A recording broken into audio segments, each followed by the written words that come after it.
Bismillahirrahmanirrahim. Alhamdulillahi Rabbil Alamin. Salatu wassalamu ala Sayyidina Muhammadin imam al-mursalin wa ala alihi wa sahbihi wa man tabi'ahum bi ihsanin ila yaumiddin. Subhanaka la ilma lana illa ma 'allamtana innaka antal alimul hakim. Rabbi shrah li sadri wa yassir li amri wahlul 'uqdatam min lisani yafqahu qawli.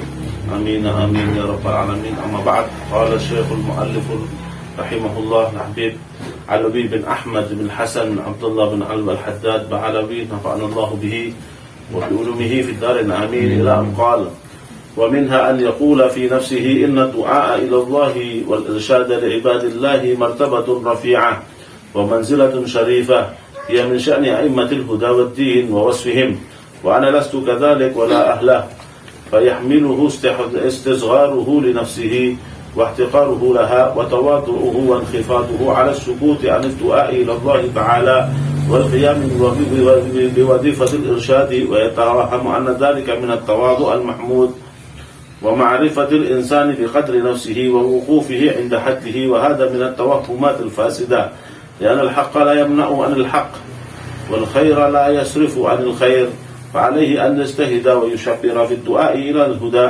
والدلالة على الخير مع التواضع والخشوع والاستشعار للخشية والخشوع والاعتراف بالتقصير واحتقار النفس وذلك هو الكمال والجمع لأوصاف الرجال الذين لا تصدهم وساوس الشيطان ولا تصرفهم تخيلاته وتلبيساته وترويجه للشر في معرض الخير.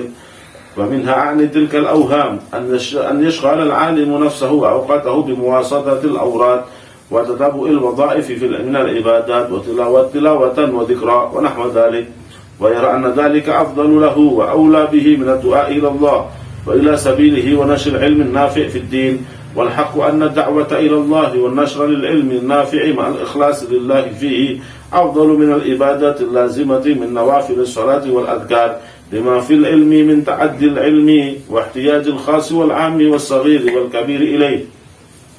وفي الحديث فضل العالم على العابد كفضلي على أدنى رجل من أصحابي وفي حديث آخر فضل العالم على العابد كفضل القمر ليلة البدر على سائر الكواكب. ومع ذلك فلا ينبغي العالم الداعي إلى الله تعالى أن يهجر الأوراد ويقصر عن وظائف العبادات بل ينبغي له أن يجعل لها أوقاتا يخصها ويحسن التفرغ للعبادات فيها وخصوصا بالليل وأوقات النهار التي لا ينشط فيها النشر العلمي ولا يحضر فيها الطالبون المستفيدون. وقد قال الإمام مالك رحمه الله اطلبوا هذا العلم طلبا لا يضر بالعبادة واطلبوا هذه العبادة طلبا لا يضر بالعلم.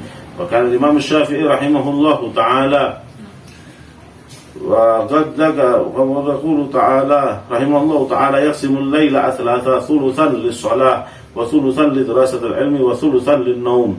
وقد ذكر حجة الإسلام رحمه الله في كتاب ترتيب الأوراد من الإحياء كيفية في ترتيب أوقات العالم وتوزيعها يخصه فليتمسك العالم بما ذكره هنالك وليعمل عليه والله يتولى هداه. انتهى ما عرضنا نقره من الدعوة التامة. وقد أورد في مقدمات الدعوة ما يحتاج إليه كل عالم وجاهل وجزاه الله عن الإسلام خيرا فقد أحيا قلوبا أميتت وذلك لقبوه بحداد القلوب. Di zaman sekarang yang banyak kerusakan moral, kerusakan akhlak, perlu adanya kita ini berdakwah di jalan Allah Subhanahu wa taala. Dan dakwah ilallah itu diwajibkan bagi semua umat Islam dengan caranya masing-masing, dengan posisinya masing-masing. Dakwah yang tepat yang pertama itu dakwah untuk diri sendiri dulu. Kita harus selalu mengajak diri kita dalam kebaikan. Orang itu paling penting dirinya sendiri dibenahi dulu. Jadi dirinya bukan maknanya ini sudah aku memperbaiki diriku sendiri saja dulu, tak usah dakwah sama orang, enggak. Di samping kita memperbaiki diri, di sana juga kita harus mengajak orang dalam kebaikan. Yang dipentingkan dalam setiap seorang hamba itu adalah peningkatan dalam diri. Ketika kita dakwain orang itu berubah kan. Begitu juga kita dakwah diri kita. Kita dakwah diri kita pertama untuk supaya berubah. Kita selalu berubah. Kalau kita tidak bisa mendakwai diri kita sendiri, bagaimana kita mau mendakwai orang lain? Nah, menunjukkan jalan yang benar kepada orang lain itu penting. Setelah itu baru kita keluarga kita. Baru keluarga. Setelah ya keluarga kita bagaimana? Istri kita kalau sudah kawin, anak kita bagaimana? Sholatnya bagaimana? Ngajinya bagaimana? Zikirnya bagaimana? Bagaimana di rumah kita itu yang mendominasi atau yang lebih banyak itu urusan agama atau urusan dunia. Ini barometer harus ada. Kalau kita masuk rumah kita lebih sering melihat urusan agama atau urusan dunia. Mana yang lebih mengungguli? Itu yang pertama harus dicek setiap hari. Dari seorang muslim, dia kalau di rumahnya lebih banyak urusan akhirat, maka perlu ditambah lagi. Karena kesempurnaan itu tidak ada henti-hentinya. Orang itu hari ini lebih baik dari hari kemarin. Hari besok harus lebih baik dari hari ini. Terus seperti itu sampai kita masuk surga. Jadi orang itu jangan sampai dia tidak mau untuk selalu bertambah. Harus terus bertambah. Tak boleh orang itu mundur. Sekarang kita orang di dunia, dalam urusan dunia itu selalu kepingin tambah sugih. Orang itu kepingin selalu tambah kaya. Bahkan orang kalau sudah kena sekarang orang sudah kena stroke, sudah perot, masih nanya kan apa pabriknya jalan apa enggak. Orang tidak hentinya, selalu ingin lebih kaya, selalu ingin lebih banyak rumahnya, selalu lebih ingin banyak mobilnya, selalu ingin banyak. Sekarang orang sudah punya mobil 5, kamu kasih mobil 1 lagi masih mau dia. Itu namanya orang manusia lumrah begitu. Nah, juga gitu urusan akhirat juga begitu. Nah, maka kalau orang berusaha hari ini aku harus lebih baik dari kemarin, dan terus begitu. Lalu selalu lebih baik. Lihat anaknya itu dilihat lebih baik apa enggak? Istrinya dilihat jauh lebih baik dari sebelumnya apa enggak? Itu harus ada. Ya, jadi kita sebagai kepala rumah tangga, bagi yang laki-laki itu harus mengetahui, selalu dicek. Jangan lalu cek dapurnya tok, jangan dicek waduh dompetnya tok, jangan dicek itu tok enggak. Biarkan itu berjalan sesuai dengan lumrahnya, ya, sesuai berjalan dengan jalannya. Kita kerja tetap kerja, kita ngancor tetap ngancor. Tapi yang kita pikirkan setiap hari, apakah kegiatan agama di rumah kita itu berjalan dengan baik atau tidak? Setiap hari, setiap waktu bertambah lebih baik atau tidak? Ini yang penting. Itu dakwah di rumah kita dulu. Hanya dakwah nggak harus di atas podium. Dakwah tidak harus di mimbar Jumat. Apa yang kita sampaikan di dalam kita misalnya ikut pengajian, kita belajar sama guru, kita ikut pengajian sana, pengajian sini. Makanya pengajian itu sangat penting sekali. Pengajian sangat penting sekali. Apa yang kita dapatkan di pengajian, kita terapkan untuk kita, kemudian kita kasihkan ke keluarga kita. Kita praktekkan di keluarga kita. Itu paling bagus. Nah, setiap minggu ini kita dapat, kita praktekkan dulu. Kemudian setelah orang rumah kita selesai, kita lihat teman-teman kita. Teman-teman kita itu bagaimana? Misalnya kita lihat teman-teman kita semuanya sibuk dengan urusan dunia. Mungkin ada teman kita yang tidak sembahyang, teman kita ada yang mungkin tidak puasa Ramadan, teman kita ada yang tidak ngerti hukum-hukum sholat. Itu kita yang sudah belajar di majelis taklim, kita coba tanya mereka. Kita menginginkan keadaan mereka lebih baik dengan cara kita. Itu yang dinamakan dakwah ilallah. Mengajak orang. Makanya dikatakan balighu anni walau ayat. Sampaikan kepada sesuatu walau satu ayat. Satu ilmu kita dapat di sini, kita bagikan ke orang lain, ke teman-teman kita. Dengan cara yang baik. Dan kalau kita berdakwah itu kuncinya apa? Harus kita merasa diri kita ini hina. Makanya orang sekarang banyak ngajak gak sukses. Kenapa? Masuk aku tuh pengajian. Saya ini rajin kamu yang benar. Jadi kamu merasa kamu itu lebih daripada yang kamu ajak, itu yang membuat dakwah itu tidak sukses. Jangan merasa lebih. Justru bakal kamu merasa maksudnya dirimu tidak punya apa-apa, dirimu ini banyak dosa.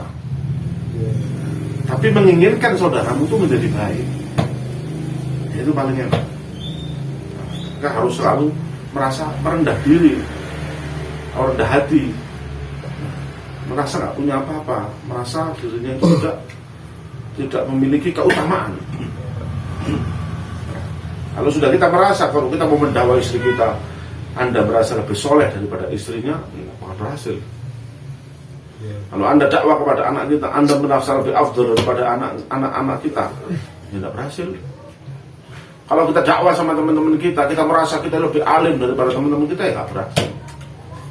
Tidak akan berhasil kita mengajak orang kebaikan selama kita masih menilai diri kita itu plus. Nah, selalu merasa saya ini banyak dosanya. Yang diingat-ingat itu apa? Dia punya kekurangan. Yang kelebihan itu Allah yang ngatur nanti. Kita perlu membanggakan depan orang lain. Apalagi sekarang banyak orang membanggakan kebaikannya. Kesian orang seperti ini. Waduh, saya ini Masya Allah, haji itu sudah 10 kali. Saya ini kemarin bangun masjid di sana. Makanya kamu tuh kalau punya duit sedekahkan. Kalau kamu ketemu orang kayak gitu, Allah terus kudu mangkel aja. Tapi enggak. Orang itu harus merendah ketika dia ngajak semua rendah. Tidak boleh kita di atas. Walaupun kita mengajak orang yang lebih tua dari kita, bisa orang tua kita, ya, ayah kita, ibu kita, kakak kita, itu dengan cara yang kita merasa itu lebih bermanfaat. Kita bahkan merasa berada di atasnya, seperti menggurui itu. Walaupun seorang ustadz, seorang guru, itu tidak boleh dia merasa saya ini lebih alim dari muridnya. Kalau bukan karena muridnya dia bisa guru. Kalau bukan karena guru, nggak ada murid. Begitu. Jadi kita ini tidak boleh merasa wah, apalagi membanggakan amal. Nah, kita membanggakan amal itu kita ini punya apa? Yang buat kita, memberikan kita taufik untuk bisa beramal itu Allah, yang menggerakkan hati Allah, yang ngasih kita kekayaan Allah. Buat apa kita banggakan kita punya amal? Buat apa? Sudah, kita amalkan ikhlas karena Allah. Kita mengamalkan akhirnya amal bikin ridhonya Allah, sudah. Aku beramal supaya tidak sama Allah ridho, sudah. Urusan manusia tahu nggak tahu itu bukan urusan kita. Kalau sudah Allah tahu, kalau sudah yang makanya katanya apa? Katanya para ulama, orang yang sudah masuk derajat yang tinggi di sisi Allah, itu pujian dan cacian sama, nggak ada perbedaan. Dia amal dipuji sedikit hatinya nggak goyang. Nah, tapi kalau kita masih dipuji terus kita goyang, ya itu perlu belajar, ya, perlu naik lagi. Artinya kalau sekarang untuk terapinya bagaimana? Kalau kita ini dipuji sama orang, langsung balikan di dalam hati kita, ya Allah, orang itu muji saya ini sebenarnya yang ngasih itu Allah, saya punya apa-apa. Hakikatnya mereka itu muji Allah, bukan muji saya. Saya ini semuanya dari Allah. Saya tidak ikut apa-apa, semua Allah SWT yang memudahkan. Langsung kembalikan ke Allah. Alhamdulillah, syukur. Itu lebih terapinya seperti itu. Nah, sampai sekarang ada orang selamat itu. Siapa yang dipuji juga sebenarnya? Lagi ceramah itu apik. Memang. Ya ada orang sama itu. Tapi bismillah ketika kita dipuji sama orang, itu kita kembalikan ke sama Allah. Alhamdulillah ya Allah, Engkau yang memberikan aku keutamaan seperti ini. Semua ini keutamaanmu ya Allah. Semua ini taufikmu ya Allah. Semua ini hidayahmu ya Allah. Makanya Nabi Muhammad SAW mengatakan bahwa taufik, karena di dalam Al-Quran disebutkan bahwa taufik billah. Taufik ini aku berbuat baik ini sama Allah, itu hati-hatinya dari Allah. Langsung terima kasih sama Allah Ta'ala. Makanya kalau orang dipuji tidak bergerak sedikit pun, dicaci tidak mau. Kalau kita waduh Masya Allah, ibadahnya diterima sama model itu ibadah.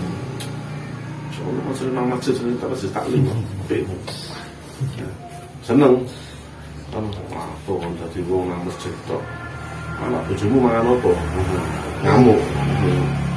Makanya katanya tidak menjadi orang yang baik kecuali dia tidak berubah. Kenapa? Karena dia ngamalkannya ikhlas. Bukan karena awakmu aku ya. Tandanya orang ikhlas gitu. Saya beramal itu untuk siapa sih? Untuk Allah. Ya aku ngamal, Allah melihat Allah, aku melihat aku itu. Rasulullah melihat aku senang. Cukup gitu.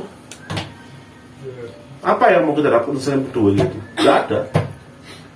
Kalau kita mau amal untuk manusia itu bisa apa? Masih apa? Sama dengan duit. Lebih baik yang sama Allah yang ngasih pahala. Ya, Allah yang ngasih pahala, bukan kita. Bukan orang yang memuji kita. Kita sudah memuji biasa. Makanya sebagian ulama mengatakan apa? Kalau orang ada memuji saya, seakan-akan dia menampar saya. Nah, kalau memuji saya, seakan menampar saya. Loh, biarkan orang memuji. Oh, salah nih orang memuji. Bukan. Yang penting sesuai, enggak berlebih-lebihan. Ya kan? Orang cuma rajin ke masjid ngomong, waduh sampai lagi ibadahnya kok Nabi Muhammad itu goro. Bukan memuji itu tapi goro. Gombal itu. Ya. Tapi muji sekadarnya, sesuai dengan kadarnya. Kadar orang dipuji, jangan berlebih-lebihan. Tidak apa-apa. Ya, tapi yang dipuji ini yang harus mawas diri. Jadi kita pokoknya intinya beramal ini bukan karena siapa-siapa. Karena orang itu tidak bisa membalas perbuatan kita. Ya. Kalau kita sholat karena orang itu tidak bisa ngasih salah sholat. Kalau kita puasa karena orang itu tidak bisa ngasih pahala untuk kita. Ya. Semua amal yang kita lakukan, mau itu dakwah, mau itu sholat, mau itu baca Quran, semuanya karena Allah senang sama ini. Ya. Sama kayak orang masakan buat ibu, masak buat ibu, sebab ibu senang kan gitu. Ya. Orang lain sekarang kalau kita mau masakkan ibu kita senang masak, kita jadi kalau ibu kita enak-enak, senang kan kamu? Ya. Seneng, orang lain masakan apa itu? Terus yang lain mengatakan, enak. Bahkan kamu urus sama ibuku seneng kok. Sama luar enak, sana enak. Terserah. Wah aku masak ibuku gak masak kawan kok. Itu masak untuk ibu seneng ketawa-ketawa. Jujur kita doakan sama ibu kita, orang lain mampu nih kok batang masakan. Aku masak bukan untuk kamu kok. Untuk ibuku. Ada orang memuji, waduh masakanmu enak ya. Kadang-kadang tak ngurus aku. Kamu mah enak apa-apa, tapi ibuku yang penting senang kan gitu. Kalau kita lagi fokus untuk menyenangkan seseorang, kepingin kita berbuat, kepingin lihat orang lain itu senang sama kita, mesti kita nggak ngurus orang memuji, orang yang penting yang saya tuju itu senang. Iya toh? Kita masih mau ngasih hadiah sama kekasih kita. Cincin murah. Kalau punya kasih, mas kasih maksudnya istri ya, untuk kendali loh. Istri kita cinta, ada orang cinta sama istrinya, cinta mati, sehidup semati, sampai masuk surga. Ya, kita beli kamu, kepinginan kamu bojo. Kamu tuh cincin murah. Ya. Ada orang dipakai sewenang, terima kasih Pak, tak doakan sampai akhir rezeki nih Pak. Ada orang yang ujung kayak mur Loh kamu biar terserah mau kasih kau. Ada oh cek bagus sih cincinnya, terserah. Kalau bagus yang penting yang saya kasih senang. Ya itu sama-sama Allah. Allah gitu. Ya, mudah-mudahan amal kita semua diterima. Bismillahirrahmanirrahim.